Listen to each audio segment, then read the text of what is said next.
Chers participants, bonsoir à vous tous et bienvenue au cours de la formation d'aujourd'hui sous le nom Les outils d'analyse du marché.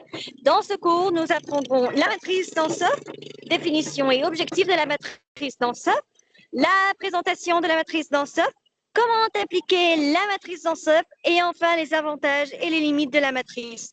Tout cela avec Dr Sharafuddin Mohamed, membre du corps professoral de l'université Mid-Ocean.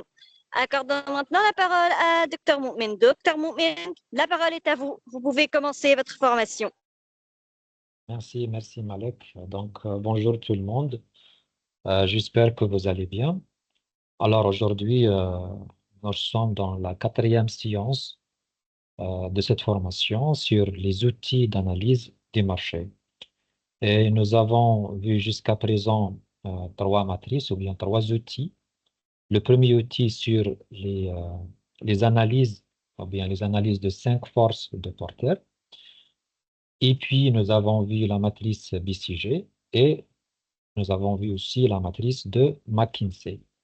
Pour la matrice, pour bien sûr l'analyse du 5 forces de Porter, c'est un outil qui a pour objectif d'évaluer l'attrait du marché, l'attractivité du secteur d'activité, sur la base de 5 éléments qui sont généralement l'analyse des concurrents, l'analyse des clients, l'analyse des fournisseurs, l'analyse des produits de substitution et l'analyse des nouveaux entrants ou bien les barrières à l'entrée. Pour l'outil de la matrice de BCG de Boston Consulting Group, elle a pour objectif d'évaluer le portefeuille des produits de l'entreprise. Et cela à la base de 2 critères qui est la part de marché et le taux de croissance. Et on trouve dans cette matrice 4 cadrans ou bien 4 types de produits qui sont les produits stars ou bien les produits vedettes. On a les produits vache à lait, on a les produits dilemme et les produits foie mort. Et on a d'autres matrices ou bien qui est très similaire. Oui, Vous avez changé de diapo? Non, jusqu'à maintenant, je n'ai pas changé de diapo, seulement une introduction. Ah, d'accord. Oui.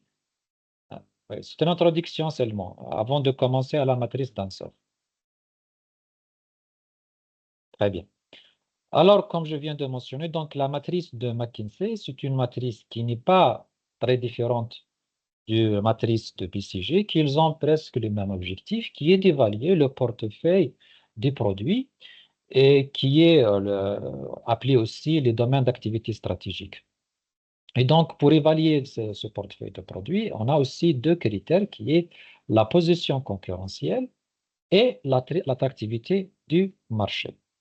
Et aujourd'hui, nous abordons aussi une autre matrice appelée la matrice d'Ansoff. Qu'est-ce que ça veut dire? Pourquoi la matrice d'Ansoff? Si Ansoff, c'est un auteur, c'est l'auteur qui a créé cette matrice en 1957. Donc, cette matrice est très ancienne. Et cette matrice, généralement, a pour objectif de déterminer quel type de stratégie de croissance que l'entreprise doit adopter. Donc, l'objectif de cette matrice, la matrice d'Ansoff, c'est de déterminer quelle stratégie de croissance l'entreprise doit déterminer. Et pour déterminer cette stratégie, cette matrice base cette différenciation ou bien cette classification des stratégies sur 2 critères aussi. C'est le critère des produits et le critère des marchés. Et cette stratégie aussi, elle développe ou bien elle associe chaque stratégie à des risques et des opportunités afin que le dirigeant ou bien l'utilisateur de cette matrice puisse bien évaluer les risques associés à chaque stratégie de croissance. Donc, je répète encore une fois, la matrice d'Ansoff, c'est une matrice qui détermine quel type de stratégie de croissance que l'entreprise doit adopter à la base de ses produits et ses marchés. Donc, c'est ça ce que ça veut dire, la matrice d'Ansoff. Donc, comme vous voyez ici devant vous, la présentation de Malek, est-ce que vous voyez maintenant les diapos? Normalement, je change maintenant les diapos. Est-ce que vous pouvez les voir? Malek, est-ce que vous êtes là? Est-ce que vous pouvez visionner les diapos? Parce que maintenant, je suis en train de les changer. Est-ce que vous voyez Oui, la oui, oui. matrice devant vous? Vous pouvez continuer. Très bien, très bien. D'accord. Alors, donc, comme j'étais en train de dire, donc c'est ça la matrice d'Ansoff. C'est ça la forme de la matrice d'Ansoff. Elle a deux critères, comme vous voyez ici, c'est le critère du marché et le critère des produits. Le critère des marchés, il est classifié en deux types de marchés. Il y a le marché existant, il y a le nouveau marché. Qu'est-ce que ça veut dire le marché existant? Qu'est-ce que ça veut dire le nouveau marché? Le marché existant, c'est-à-dire le marché où l'entreprise est présente actuellement, c'est-à-dire le marché de l'entreprise. Actuellement, c'est le marché de l'entreprise. Disons par exemple, Apple ou bien le iPhone, le produit de iPhone d'Apple, c'est le marché de la téléphonie mobile. Donc, c'est son marché actuel, c'est son marché existant. C'est ça ce que ça veut dire, le marché existant. C'est le marché de l'entreprise où elle est présentée, donc où elle vend ses produits. Il y a le nouveau marché. Qu'est-ce que ça veut dire le nouveau marché? C'est-à-dire le marché que l'entreprise aspire d'entrer.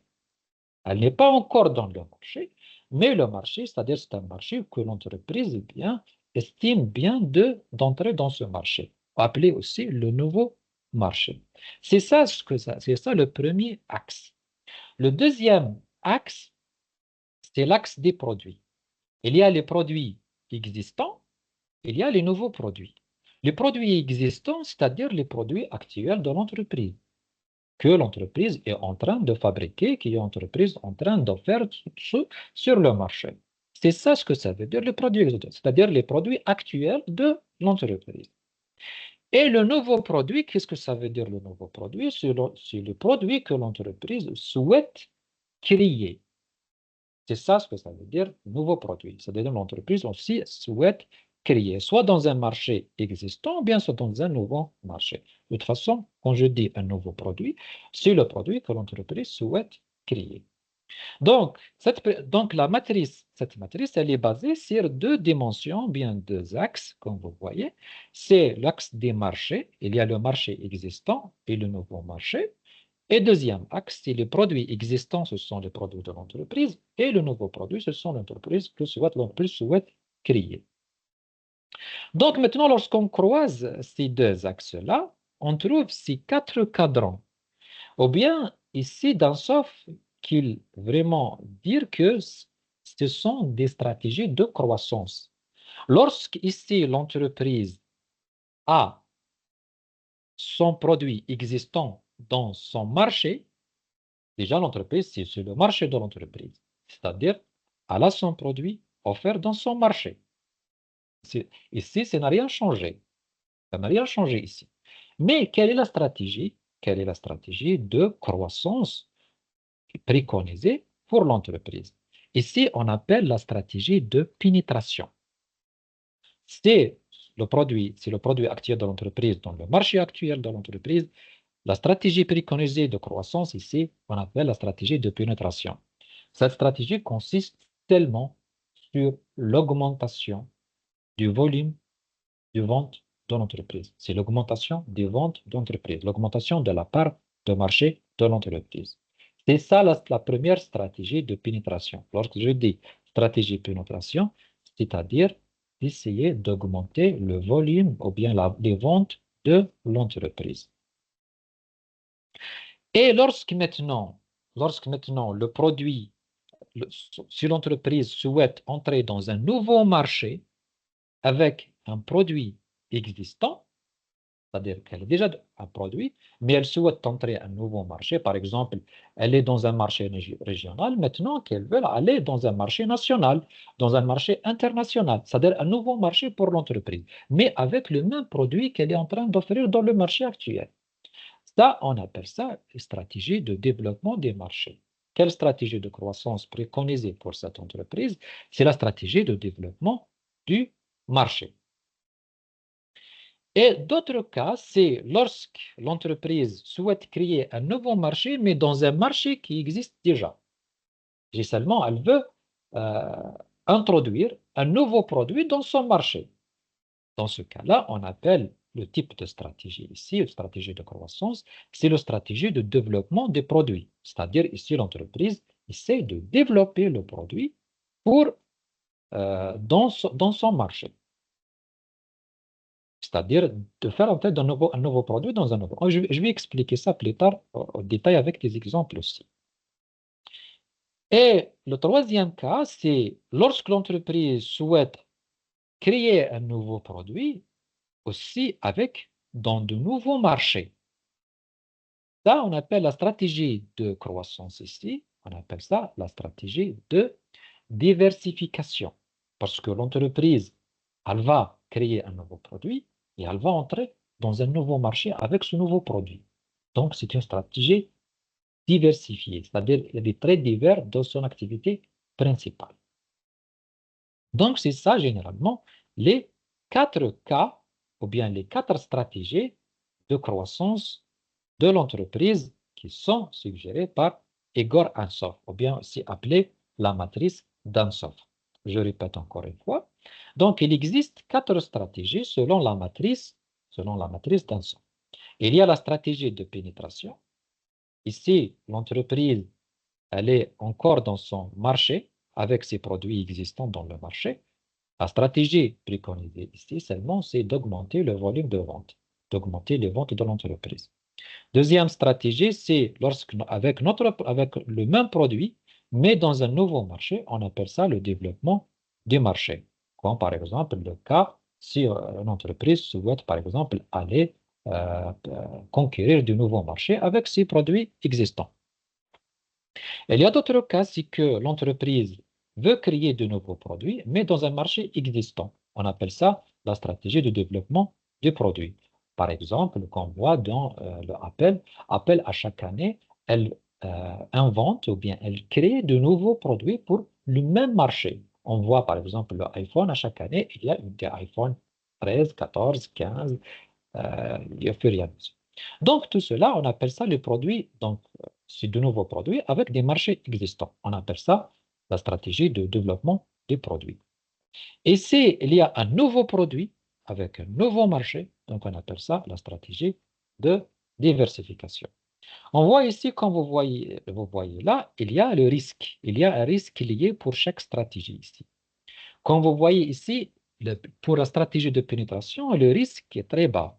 Presque, il y a des risques, mais le risque est très bas dans la stratégie de pénétration. Pourquoi? Parce que généralement, l'entreprise, elle est dans son marché avec ses produits. Il n'y a rien changé. Seulement, il y a quelques investissements, bien sûr, à faire pour augmenter le volume de vente de l'entreprise. Donc, il existe, le risque est très bas, il est très diminué. Et pour le cas de développement des produits et de développement des marchés, non. Il y a un risque un peu modéré. Pourquoi? Parce que dans ce cas-là, l'entreprise nécessite un peu d'investissement, soit pour créer son produit, créer un nouveau produit, soit pour entrer dans un nouveau marché. Donc, elle souhaite faire des investissements. Je vais expliquer quel type d'investissement après. Et il y a une stratégie de diversification qui est une stratégie à risque très élevé. Pourquoi? Parce qu'il y a des investissements du produit, il y a des investissements d'entrée dans un nouveau marché. Donc, puis on n'a pas l'expérience dans le marché, on ne peut pas maîtriser même le nouveau produit parce que c'est un nouveau produit. Donc, cette stratégie est très risquée. Donc, ça, c'est d'une façon générale. Qu'est-ce que ça veut dire? La matrice d'Ansoff. La matrice d'Ansoff consiste à 4 stratégies. La stratégie de pénétration, la stratégie de développement des produits, la stratégie de développement du marché et la stratégie de diversification. Maintenant, je vais entrer au détail pour chaque stratégie. Commençons par la stratégie de pénétration du marché. Donc, la stratégie de pénétration du marché, donc c'est une stratégie qui essaie d'augmenter les ventes de l'entreprise avec bien sûr ses produits existants, dans le marché existant. C'est seulement d'essayer d'augmenter les ventes dans son marché avec ses produits. C'est ça la stratégie de pénétration. Et comme, par exemple, je vous donne ici un exemple de comme Coca-Cola. L'entreprise Coca-Cola, elle est toujours dans son marché. Elle est toujours dans son marché, elle est toujours dans le marché des poissons. Et elle est toujours avec le même produit. Elle n'a changé pas de produit et elle n'a changé pas de marché. Qu'est-ce qu'elle fait? Elle fait toujours une stratégie de pénétration. Qu'est-ce qu'elle fait? Elle essaie toujours d'augmenter les ventes de son produit dans son marché. Bien sûr, avec des outils. Donc maintenant, quels sont les outils utilisés pour augmenter les ventes de l'entreprise et pour faire la stratégie de pénétration du marché? Tout d'abord, il y a, non, tout d'abord, on commence toujours pour augmenter les ventes, pour faire la stratégie de pénétration du marché, c'est toujours d'accroître, d'augmenter les dépenses des activités marketing. Qu'est-ce que ça veut dire, les dépenses des activités marketing? C'est-à-dire, on augmente, on lance de nouvelles campagnes publicitaires, des campagnes promotionnelles, on recrute plus dans la force de vente. Et toutes ces activités-là, c'est pour inciter les clients d'acheter plus de produits de l'entreprise et d'inciter d'autres clients potentiels, soit les clients des concurrents ou bien des clients d'autres secteurs, de venir et acheter le produit de l'entreprise. Donc, pour faire de la stratégie de pénétration et augmenter les ventes de l'entreprise, la chose généralement la plus raisonnable à faire, c'est d'augmenter les activités marketing, de faire de la publicité, de faire des activités promotionnelles, de recruter des gens pour la commercialisation des produits, etc., etc.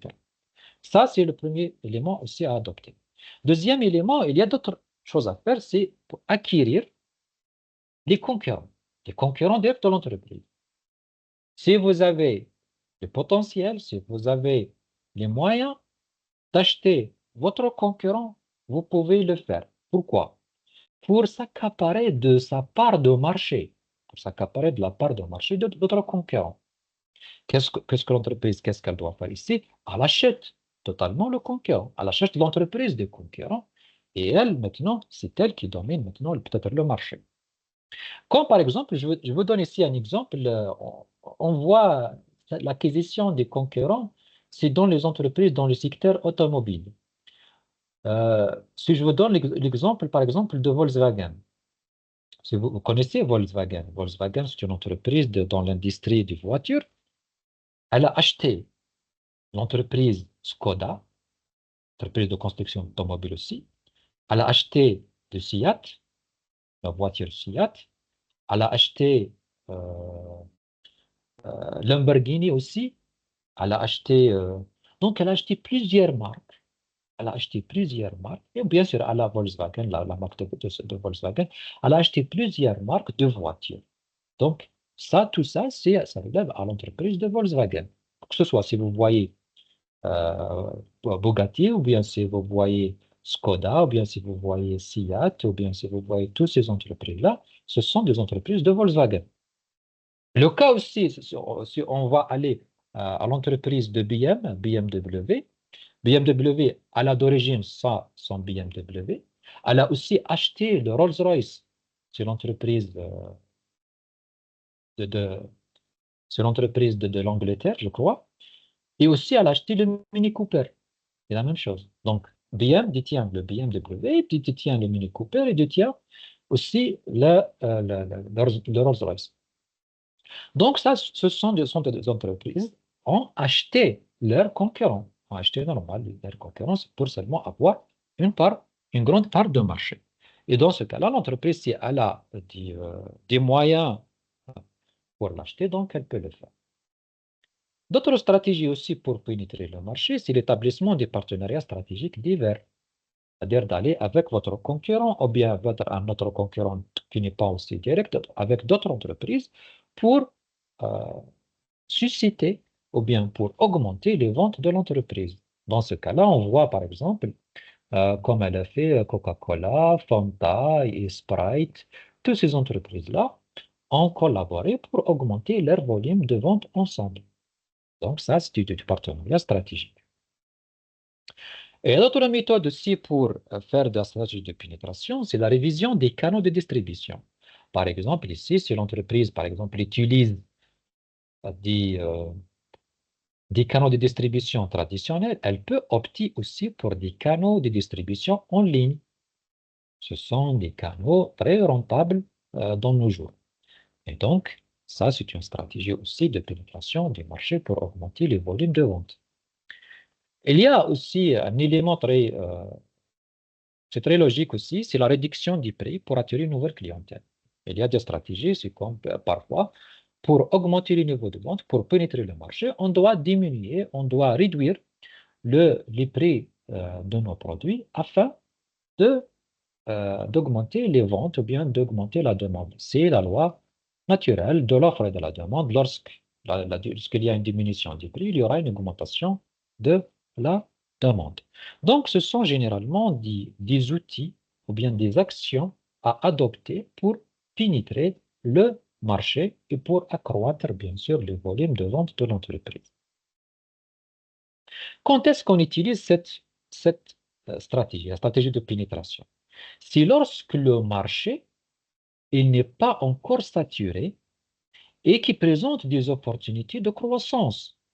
C'est-à-dire le taux de croissance du marché est agréable et en même temps le marché il n'est pas saturé, c'est-à-dire qu'il n'est pas plein de concurrents.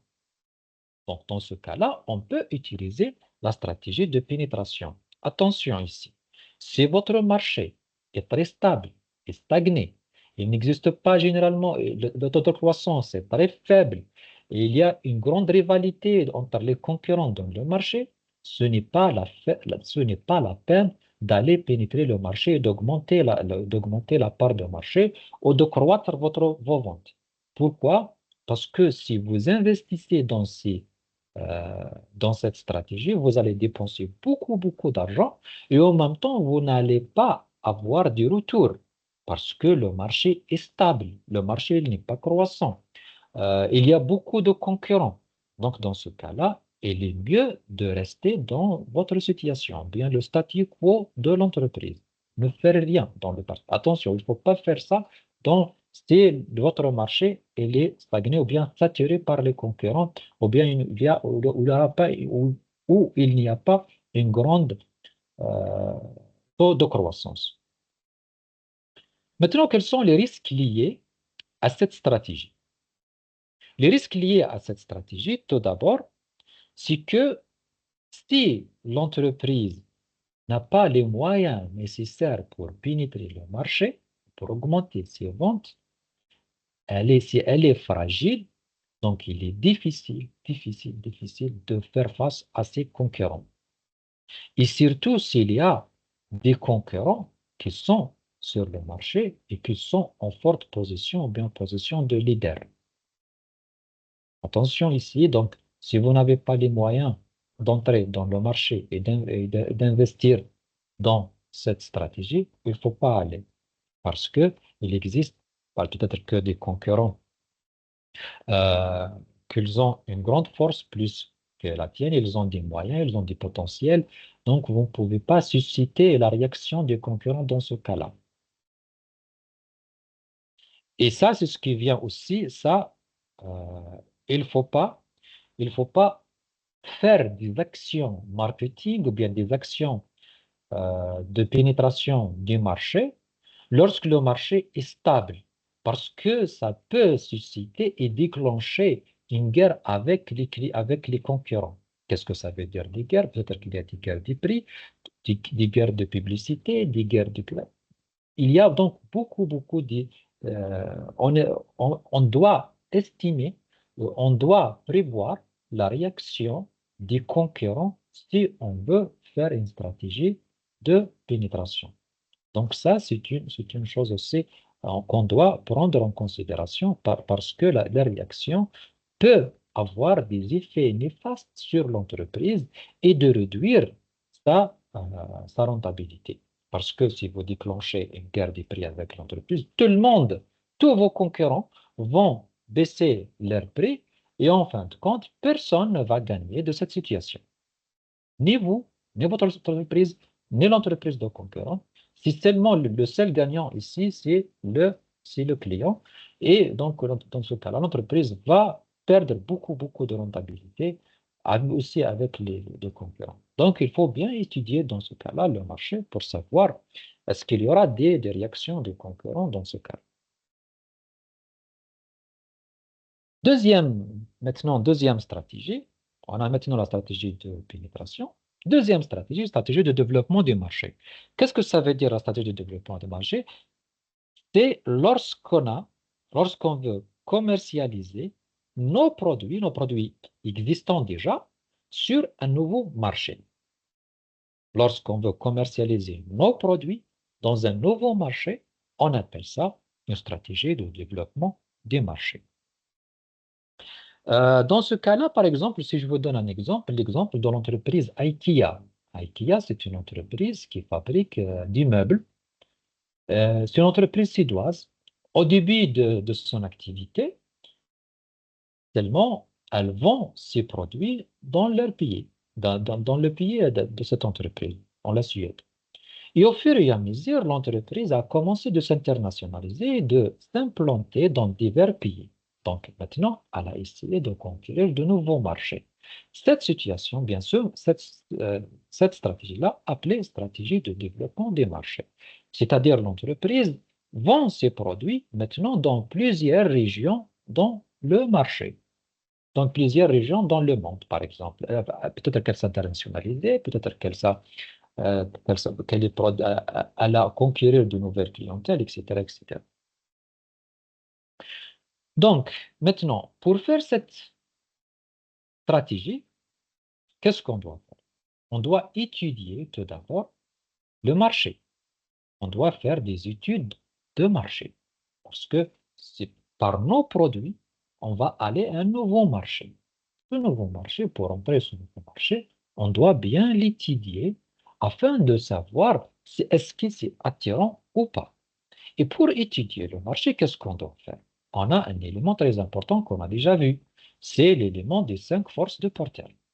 Donc, pour cela, pour évaluer l'attractivité de ce marché-là, on utilise l'outil des 5 forces de Porter pour évaluer est-ce que le marché est attractif ou pas. Et on peut, dans ce cas-là, déterminer quels sont les facteurs clés de succès afin que l'entreprise exploite et d'entrer dans le marché avec succès.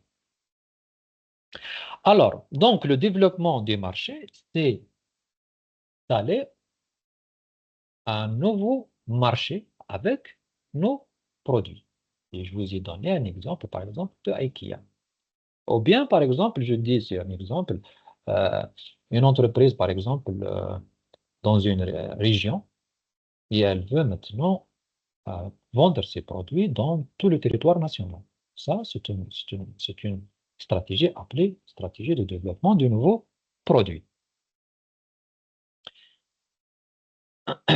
Maintenant, quand est-ce qu'on utilise sa stratégie? On utilise sa stratégie si on a des potentiels, si l'entreprise a des potentiels dans son marché existant avec ses produits et elle peut entrer dans un nouveau marché. Dans ce cas-là, l'entreprise, elle peut aller et adopter cette stratégie de croissance ou bien de développement du marché.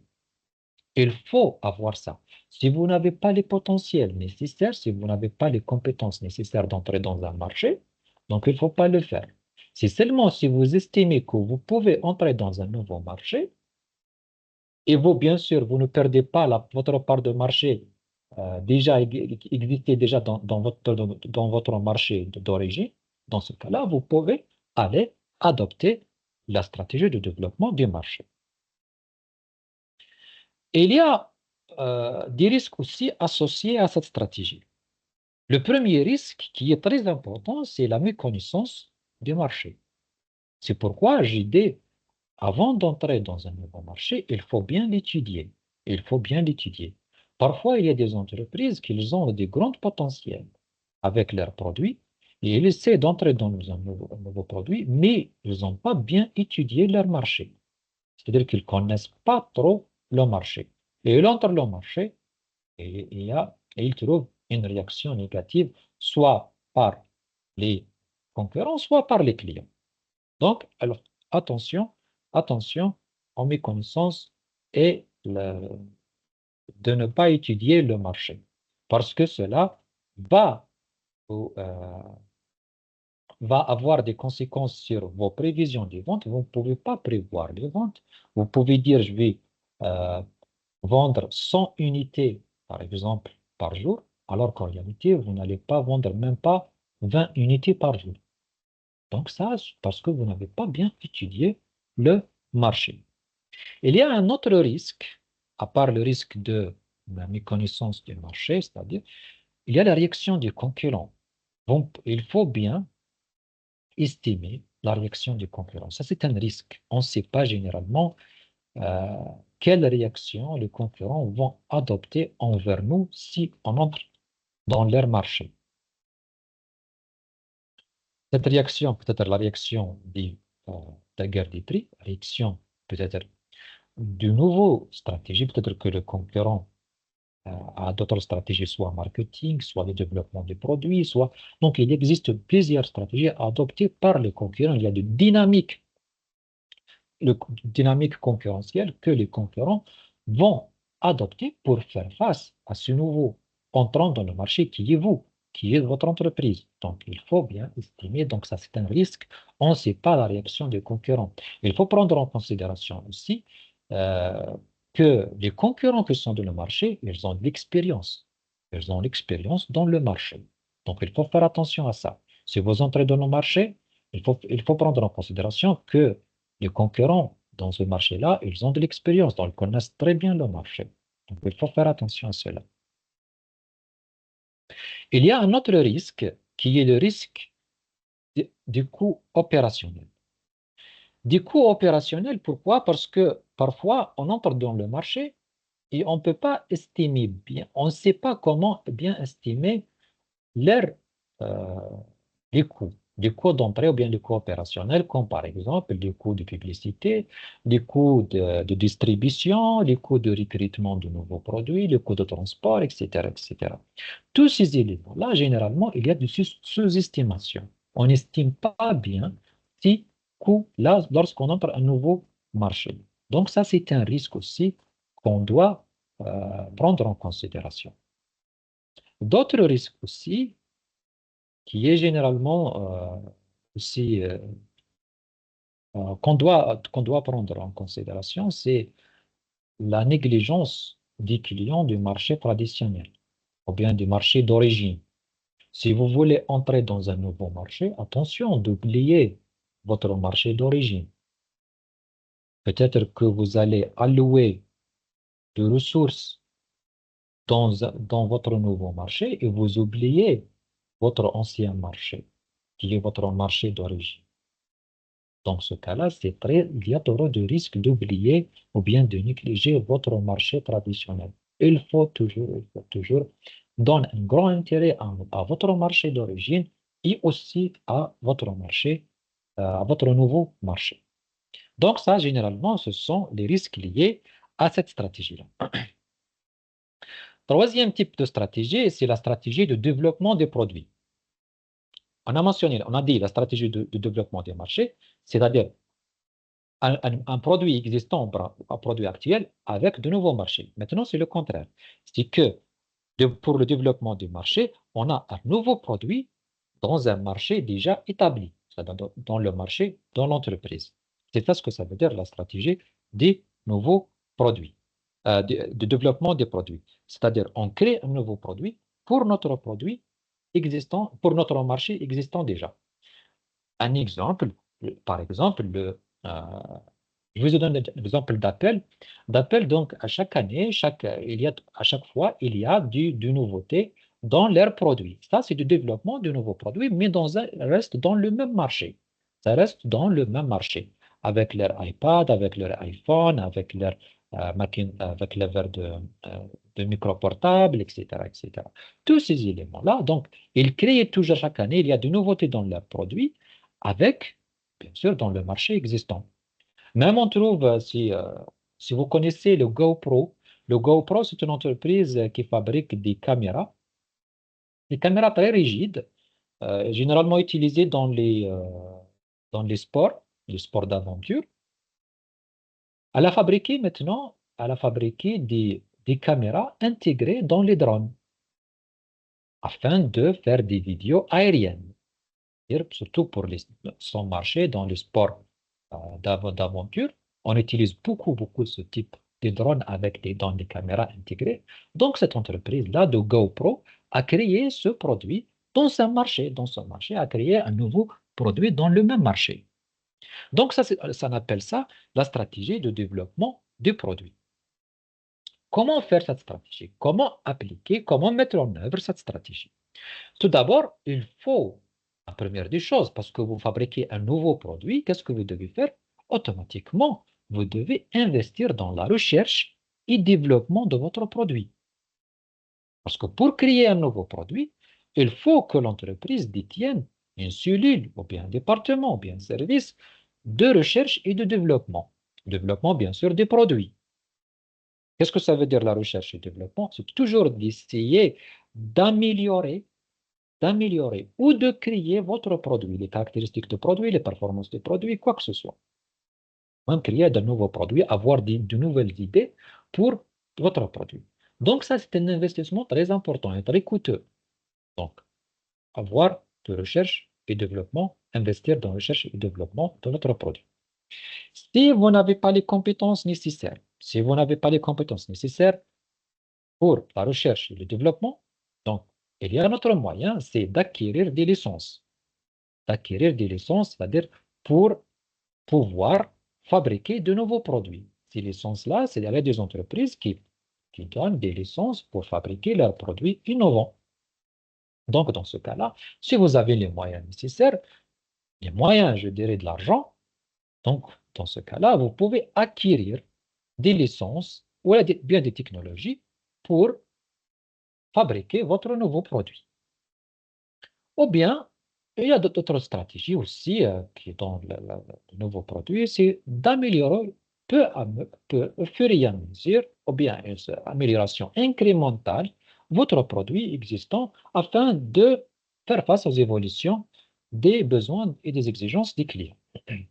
Par exemple, ici, d'améliorer les caractéristiques, d'améliorer l'esthétique, d'améliorer la fonctionnalité des produits. Donc, ce cas-là aussi, c'est considération comme d'innovation dans le marché. Et c'est une stratégie aussi à adopter. Il y a aussi des risques liés à cette stratégie-là. Il faut bien avoir ces risques-là, ou bien comprendre les risques de développement des produits. Le risque, toujours, c'est de l'innovation et de la technologie, lié à l'innovation et la technologie. Tout d'abord, l'innovation et la technologie, pourquoi l'innovation et la technologie? Parce que vous allez créer un produit. Si vous avez créé un produit, vous avez besoin de recherche et développement et vous avez besoin de la technologie. Donc, mais la technologie tout d'abord, est très coûteuse, en même temps, est très compliquée.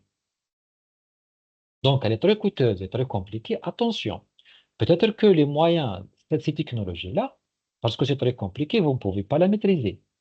Ou bien, la technologie est très coûteuse, c'est euh, au-delà de vos compétences et de votre potentiel. Donc ça, c'est un risque. C'est un risque si vous voulez entrer dans l'innovation et la technologie et ce grand investissement dans ce domaine-là, il faut bien prendre ce risque-là. Peut-être que la technologie ne sera pas adaptée dans le secteur. Peut-être que la technologie est très compliquée, vous ne pouvez pas la maîtriser. Peut-être que la technologie est très coûteuse, vous ne pouvez pas l'acheter ou vous ne pouvez pas allouer des ressources pour cela. Et donc, ça, c'est un risque. Aussi, il y a une chose, ce qu'on appelle la planification insuffisante. Qu'est-ce que ça veut dire la planification insuffisante? C'est un risque pour ce type de stratégie. Parce que c'est un nouveau produit. C'est un nouveau produit, qu'est-ce que vous avez besoin? Vous avez besoin de nouvelles stratégies, vous avez besoin des, euh, de nouvelles techniques marketing parce que c'est un nouveau produit. Vous avez besoin, donc tout cela, vous devez planifier d'une manière appropriée pour ce produit, pour ce nouveau produit. Et cela, c'est très risqué pour l'entreprise parce que c'est un nouveau produit. Il faut bien savoir comment la commercialiser et comment maîtriser ses coûts et comment le fabriquer. Tout cela, soit de l'aspect technique ou bien de l'aspect commercial, est très difficile à planifier parce que c'est un nouveau produit. C'est un risque aussi à assumer. Il y a le risque le plus important et le risque le plus effrayant, c'est l'échec commercial. Qu'est-ce que ça veut dire l'échec commercial? C'est que votre produit ou bien nouveau produit ne- n'est pas accepté ou ne sera pas accepté par le marché. C'est-à-dire le client n'achète pas votre produit, votre nouveau produit. Ça, c'est une catastrophe pour l'entreprise. Parce que si vous dépensez de l'argent, si vous faites des investissements, vous recrutez du gens, vous planifiez, vous faites tout cela, et en fin de compte, votre produit n'est pas accepté dans le marché. Ça sera une catastrophe. Et on voit ça même, vous voyez par exemple dans le Apple. Le Apple, on voit, il y a toujours des produits qui ne voient pas le jour dans le marché.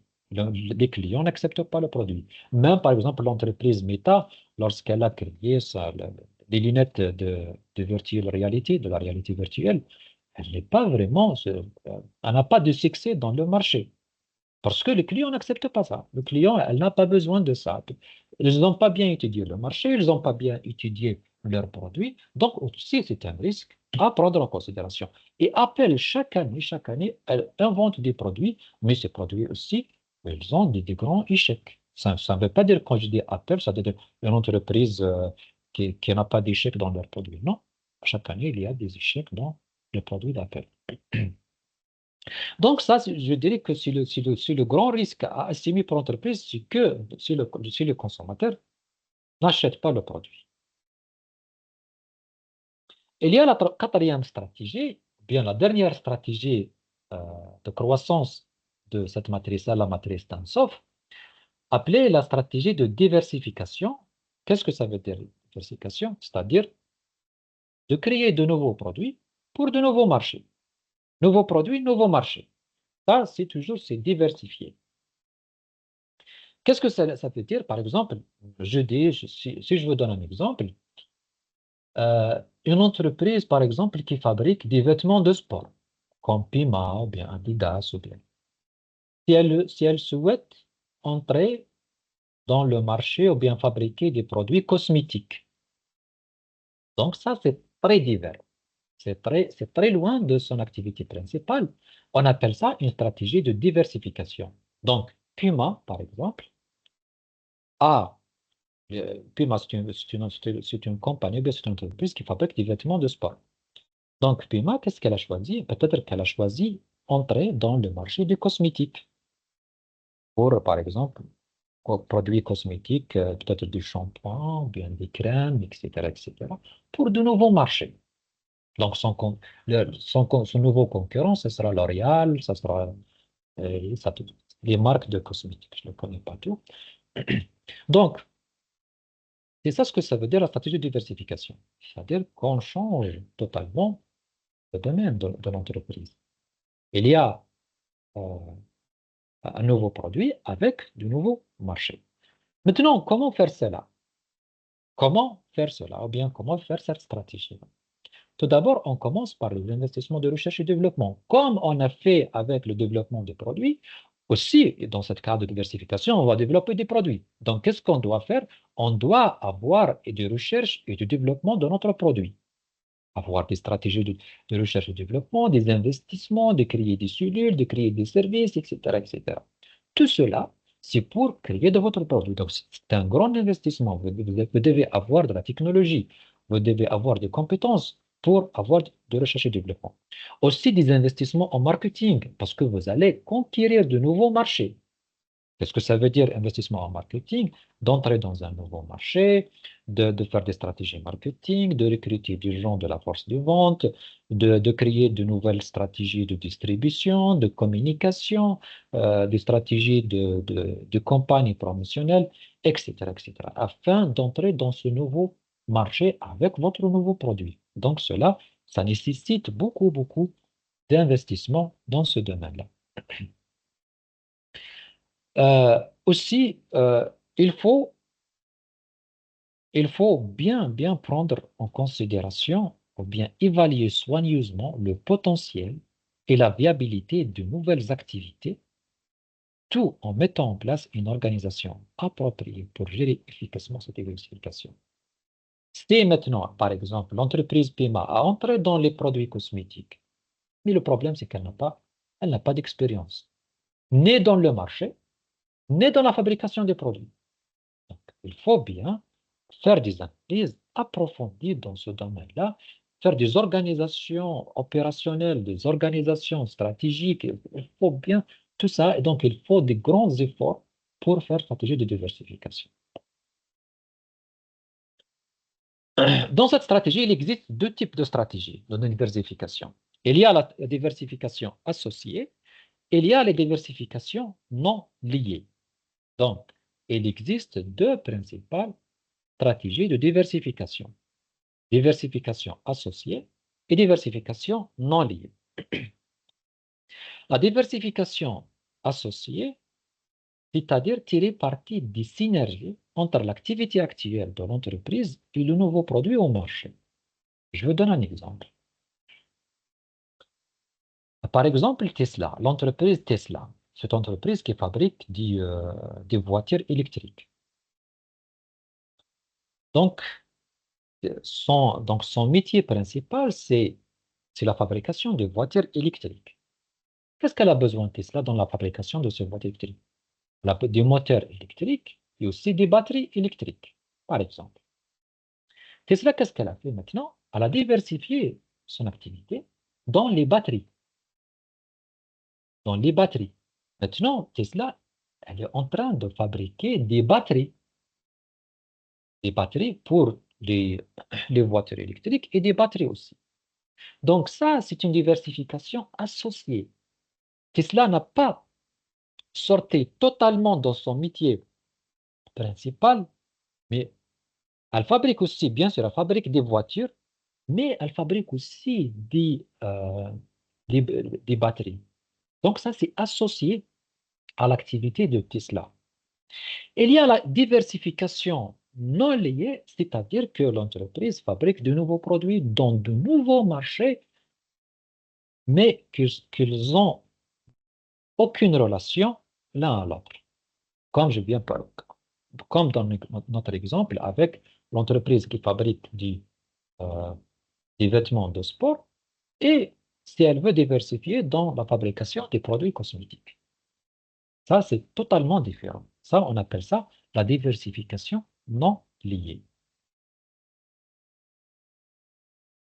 Alors, ici, il faut prendre en considération une chose. C'est que généralement, les entreprises, quand est-ce qu'ils veulent, par exemple, entrer dans ou faire de la stratégie de diversification? C'est lorsque leurs produits et leur marché arrivent à une situation de maturité ou bien un cycle de ou bien dans un cycle de vie de maturité de leurs produits. C'est-à-dire que leurs produits ou bien leur marché arrive à leur fin. Si je vous donne un exemple, l'exemple, par exemple, des cassettes ou bien des CD-ROM. Maintenant, il n'existe plus ces cassettes ou bien CD-ROM. Maintenant, dans l'industrie musique, on utilise directement l'Internet avec nos téléphones et il suffit. On n'utilise plus de CD-ROM et des cassettes et tout cela.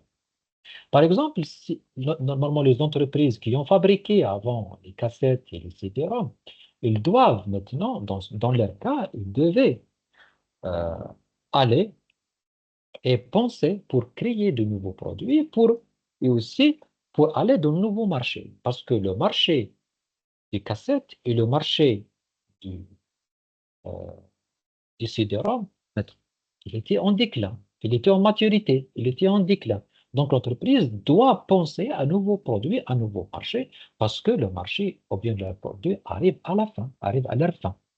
Donc dans ce cas-là, quand est-ce que l'entreprise utilise la diversification?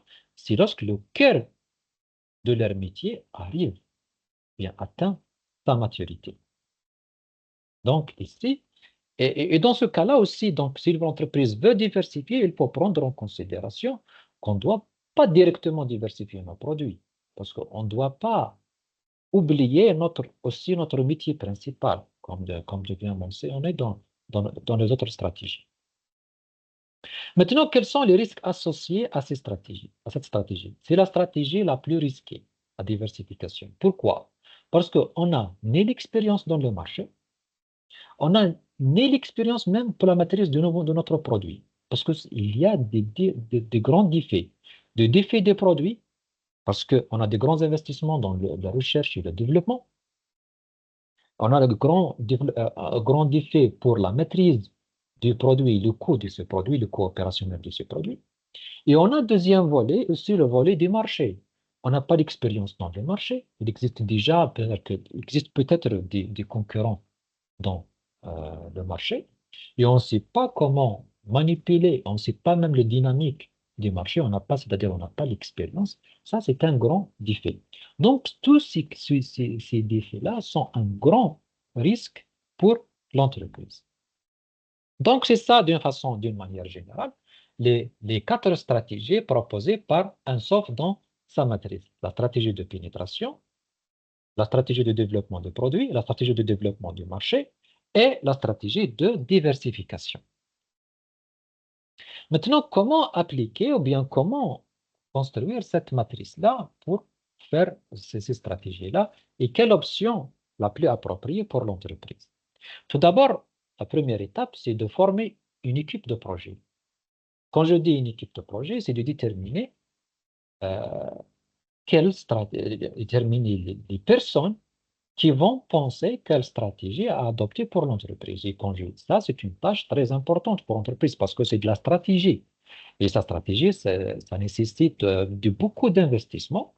Donc, pour cela, il faut recruter ou bien il faut confier cette tâche aux dirigeants de l'entreprise parce que c'est eux qui sont en charge de, euh, de cette étape-là, c'est-à-dire la stratégie.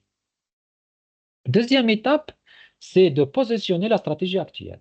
Qu'est-ce que ça veut dire de positionner la stratégie actuelle? De déterminer les produits actuels de l'entreprise et déterminer le marché actuel de l'entreprise.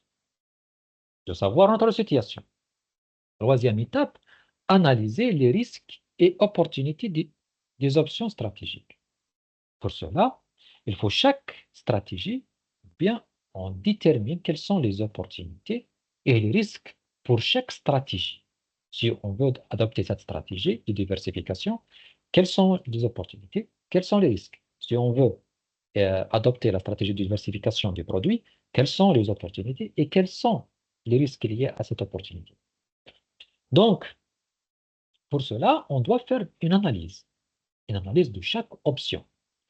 Cette analyse-là, on peut utiliser un outil très important appelé l'outil de SWOT. L'outil de SWOT, c'est-à-dire les forces et les faiblesses et les opportunités et les menaces, aussi établi par Igor Altsov. On va voir ça plus tard dans les prochains cours. Donc, c'est un outil pour analyser les opportunités et les risques. Bien sûr, on peut utiliser aussi dans cette étape-là l'analyse des 5 forces de Porter. Donc, maintenant, on détermine les opportunités et les risques pour chaque option, et puis on évalue chaque option et on sélectionne l'option la plus appropriée, bien la stratégie la plus appropriée. Et puis, qu'est-ce qu'on doit faire? On doit les mettre en œuvre, c'est-à-dire mettre en place cette stratégie, de l'exécuter, de allouer les ressources nécessaires pour faire stratégique et de faire sa stratégie. Et enfin, bien sûr, on doit toujours contrôler cette stratégie et de voir est-ce qu'on est dans la bonne voie dans l'exécution de cette stratégie-là. Donc, c'est ça ce que ça veut dire, comment appliquer la méthode ou bien la matrice d'un soft. Il y a maintenant, quels sont les avantages? Quels sont les avantages de cette matrice-là? Tout d'abord, c'est une matrice qui a un cadre d'analyse très structuré, comme les autres matrices. C'est-à-dire, on a les produits existants, nouveaux produits, marché existant, nouveau marché. On a 4 cadrans, 4 cette stratégie de croissance, donc tout est clair. Donc c'est bien structuré. Quel type de stratégie, quels sont les risques associés, comment faire cette stratégie. Donc il est tout clair. Une évaluation simplifiée des risques. Aussi, il vous donne pour chaque stratégie quels sont généralement les risques liés pour chaque stratégie, quels sont les risques à considérer. C'est une évaluation aussi très simplifiée. Une stratégie alignée avec l'entreprise, parce que vous avez déjà évalué les opportunités et les risques de chaque option. Ici, il vous donne cette matrice-là, il vous donne une stratégie qui est propre ou bien qui est généralement alignée avec votre entreprise, avec votre stratégie, avec votre vision, avec votre mission. Et dernier avantage, c'est l'optimisation des ressources. Parce que il vous dirige de quelle stratégie appropriée pour vous, automatiquement, ça vous dirige aussi, il vous dit de comment utiliser vos ressources, soit vos ressources financières, bien ressources matérielles, tout type de vos ressources. Et il y a maintenant, quelles sont les limites? Pour moi, je ne dis jamais les inconvénients, parce qu'il n'existe pas des inconvénients, mais je dis des limites. Il y a des défis pour cette, euh, cet outil-là. On dit des limites, on ne dit pas des inconvénients. Ce ne sont pas des inconvénients, mais des limites. Parce que chaque outil a des avantages et a des limites. Parmi ces limites, c'est qu'elle a des visions simplifiées. Qu'est-ce que ça veut dire, une vision simplifiée? C'est-à-dire qu'elle donne des stratégies de croissance à la base seulement des produits et des marchés. On a oublié la dynamique de la concurrence, on a oublié les ressources de l'entreprise, on a oublié les compétences du personnel de l'entreprise. Donc, il existe plusieurs d'autres facteurs à considérer qui peuvent nous donner euh, une idée de comment adopter une stratégie de croissance sans seulement ces deux critères qui sont les produits et les marchés. D'autres limites, c'est l'absence de guide pratique. Qu'est-ce que ça veut dire le guide pratique? Il ne donne pas exactement de comment mettre en œuvre les stratégies, soit de pénétration, soit de développement des produits, soit développement du marché, soit diversification. Il vous dit seulement, vous allez, vous allez adopter ces stratégies-là, mais il ne vous dit pas de comment mettre en œuvre ces stratégies. C'est très difficile parce que de mettre en œuvre une stratégie, parce que ça nécessite beaucoup de temps, ça nécessite beaucoup de ressources, ça nécessite beaucoup de compétences. Donc, il n'existe pas une guide pratique pour ces stratégies-là. Troisième limite, c'est l'environnement concurrentiel. Cette stratégie-là, cette matrice-là, il nous dit de comment faire des stratégies de croissance. Et il oublie une chose très importante qui est la concurrence. Parce que à la base de la concurrence, on peut établir nos stratégies de croissance. Et cette matrice-là, elle ne dicte pas, elle ne donne pas cette information sur l'environnement concurrentiel. Et ça, c'est un risque aussi pour les stratégies. Lorsqu'on établit des stratégies à la base seulement de cette matrice, il faut prendre en considération qu'elle oublie une chose très importante qui est la rivalité concurrentielle dans le marché. D'autres limites, quatrième limite, c'est l'ancienneté du concept. Au début de cette formation, j'ai dit déjà, de cette séance-là, j'ai dit que cette matrice-là a été créée par Igor Ansov sur la Terre en 1957. C'est-à-dire, il y a peut-être que plus de 60 ans. Oui, c'est plus de 60 ans. Donc, plus de 60 ans, cette matrice était en place. Et donc,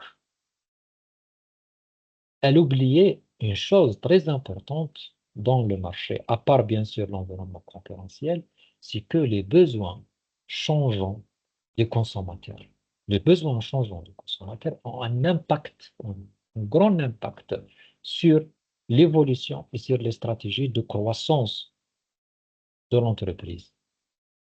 Parce qu'il y a des besoins changeants. C'est pas comme avant. Parce qu'à l'ancienne, généralement, chaque produit est accepté dans le marché. Le marché est très bien clair. Tout est établi. Donc, il n'existe pas beaucoup de problèmes. Mais aujourd'hui, non. On a le problème de concurrence, on a le problème du changement dans l'environnement, que ce soit au niveau macro, au niveau économique, politique, social, environnemental, etc. Au niveau micro, c'est-à-dire au niveau des cinq forces de Porter, il y a toujours du changement. Donc, tous ces changements-là, au niveau macro ou bien au niveau micro, ils ne sont pas pris en compte par cette matrice-là. Et donc, c'est ça la fin de cette matrice-là. Donc, c'est la fin aussi de notre cours. J'espère que vous avez bien compris ce que j'étais en train d'expliquer. Alors, si vous avez des questions, si vous avez quoi que ce soit, je serai très heureux de vous répondre. Alors, la parole est à vous, si vous êtes là, Malak. Malak, est-ce que vous êtes là? Merci infiniment à vous, docteur. Pour ceux qui ont des questions, veuillez s'il vous plaît soit lever la main, soit l'écrire sur le chat.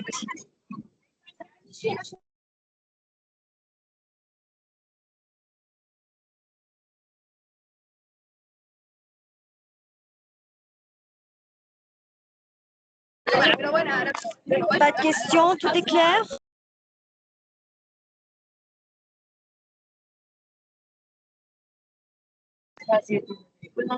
Tout est clair, docteur. Sharafuddin Moumel est à votre disposition. Donc, nous avons une question. Quels sont les avantages et les inconvénients de la stratégie de diversification? Très bien, Mourchi. très bien. Oui. Donc, très bonne question. Alors, les avantages de la stratégie de diversification, c'est que, tout d'abord, comme je viens de mentionner, c'est lorsque le marché est arrivé à sa fin, ou bien le produit arrive à sa fin, dans ce cas-là, l'avantage de l'entreprise, c'est d'aller, cette stratégie, c'est d'aller ailleurs pour chercher des profits ailleurs. Ça, c'est une chose. La deuxième des choses, généralement, pourquoi les entreprises se diversifient, même si, par exemple, si leur marché d'origine est profitable. Pourquoi les entreprises se diversifient? C'est parce qu'ils voient de grandes opportunités dans ce marché-là. Parce qu'ils voient de grandes opportunités. Lorsqu'on diversifie le marché, c'est-à-dire on voit qu'il y a de grandes opportunités dans le marché, qu'on peut l'exploiter, on peut gérer euh, euh, une grande rentabilité. Donc, c'est pourquoi les entreprises se diversifient. Parce que la diversification, comme je viens de mentionner, il y a un grand risque lié à cette stratégie, mais en même temps, il y a une grande profitabilité si, si on réussit dans cette stratégie-là. Ça concernant les avantages. Les inconvénients, c'est la chose la plus difficile, comme je viens, elle réside dans le risque. C'est que peut-être qu'on n'a pas l'expérience. L'entreprise va aller dans un marché qu'elle n'a pas d'expérience. Le nouveau produit, c'est-à-dire le produit, elle ne maîtrise pas le produit parce que c'est un nouveau produit, elle doit utiliser de nouvelles technologies, ces ressources humaines doivent aussi avoir des compétences nécessaires pour fabriquer ce produit. Tout ça, je ne dis pas des inconvénients, mais je dirais ce sont des défis à aborder par l'entreprise. Et dans ce cas-là, si l'entreprise ne peut pas maîtriser cette situation, que ce soit dans l'entrée de nouveaux marchés ou dans la fabrication de ces nouveaux produits, s'il ne maîtrise pas cette situation, elle va aller dans un échec total. Il y a le problème dans l'échec dans cette stratégie-là, c'est très, très, très coûteux parce qu'il y a beaucoup d'investissements à allouer dans cette stratégie, pas comme les autres stratégies. J'espère que vous avez bien compris ma réponse. Il y a d'autres questions, je crois, de Abdou. Est-ce que la décision de diversifier nécessite des critères spécifiques? Sinon, est-ce la dite diversification ne risque pas de lâcher toute la construction de notre entreprise? Risque de chute. Oui, oui, oui. Ici, quand je dis la diversification, quand vous dites des critères spécifiques, le critère ici, c'est la profitabilité. Pourquoi les entreprises se diversifient? Pourquoi? C'est parce qu'on voit une opportunité dans un marché. Parce qu'ils voient des opportunités dans un marché. Maintenant, on voit plusieurs entreprises qui diversifient dans un autre domaine. Pourquoi? Parce qu'ils voient une opportunité. C'est ça le critère. Le critère à adopter ici, c'est qu'il existe une opportunité dans le marché. Quand je dis une opportunité, c'est-à-dire une grande profitabilité. C'est ça le critère. Ça, le critère doit. Maintenant, comment savoir ça? S'il y a des critères, est-ce que le marché est profitable? C'est au travers des analyses, des outils d'analyse du marché, comme je viens de mentionner, les 5 forces de Porter, l'analyse Pestel ou bien l'analyse de SWOT. Et maintenant, deuxième partie, sinon, cela dit, diversification ne risque pas de lâcher toute la construction de notre entreprise. Oui, c'est ça, j'ai dit ça dans les risques. J'ai dit ça, j'ai mentionné ça dans les risques. Attention, attention, attention.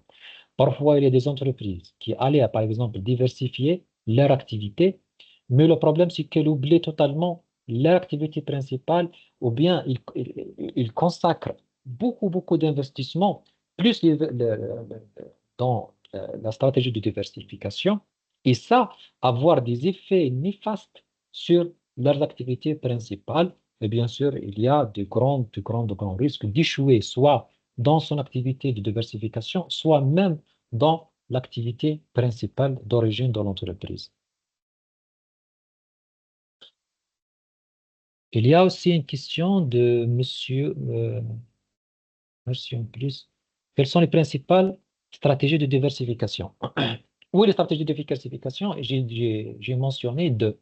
Et il y en a d'autres auteurs qui ajoutent trois, mais généralement, il y a deux, la diversification euh, liée, ou bien la diversification non associée, ou bien non liée.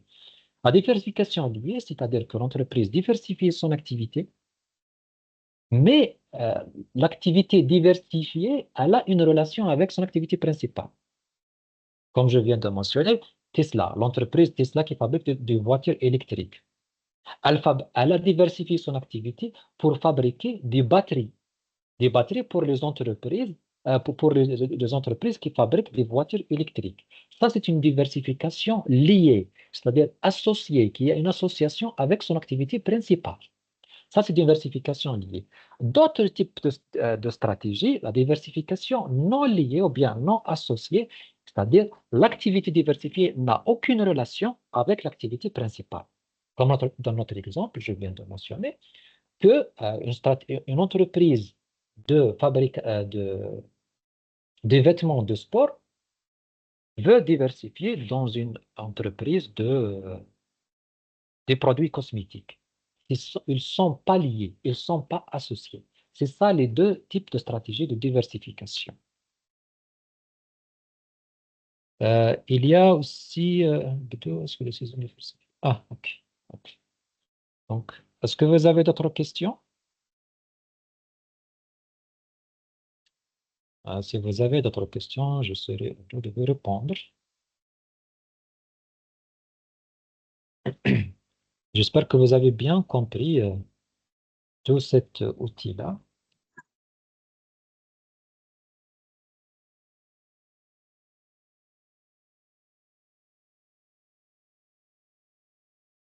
Alors, comme un récap, si je veux faire un petit récap, donc pour tous les outils qu'on a vus, on a vu les outils des 5 forces de Porter, elle a pour objectif d'évaluer l'attractivité du marché, c'est-à-dire déterminer est-ce qu'il y a des opportunités dans ce marché-là. La matrice BCG, le Boston Consulting Group, et la matrice aussi de McKinsey, elle a pour objectif d'évaluer le portefeuille de l'entreprise, le portefeuille de produits de l'entreprise et quelle stratégie adopter pour chaque portefeuille, c'est-à-dire quel type d'investissement, comment investir dans ce portefeuille. Et cette stratégie-là, la stratégie d'Ansoff, c'est d'aller de quelles sont les stratégies de croissance, quel type de croissance adopter pour l'entreprise selon, bien sûr, les produits et le marché. Généralement, ce type de croissance est une croissance, ça relève dans les stratégies marketing. C'est ça, donc, chaque outil qu'on a vu précédemment, elle a un objectif bien précis. 5 forces de Porter, c'est d'évaluer l'attractivité du marché. Le McKinsey et le BCG, c'est d'évaluer le portefeuille de produits et comment investir dans ces portefeuilles-là. Et la stratégie ou bien la matrice d'Ansoff, c'est de choisir ou bien de déterminer quel type de stratégie de croissance adopter pour l'entreprise en se basant bien sûr sur le produit et les marchés. Donc, c'est ça, d'une façon générale, un recap de ce qu'on a vu. Oui, bien écoutez, merci. Je vous remercie aussi pour vous. D'autres questions?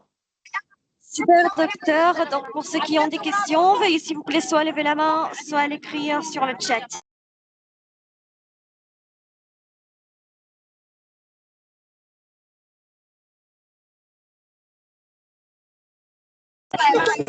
Donc, je pense que nous avons répondu à la plupart des questions, docteur. À la fin du cours de la formation d'aujourd'hui, voulez-vous ajouter quelque chose?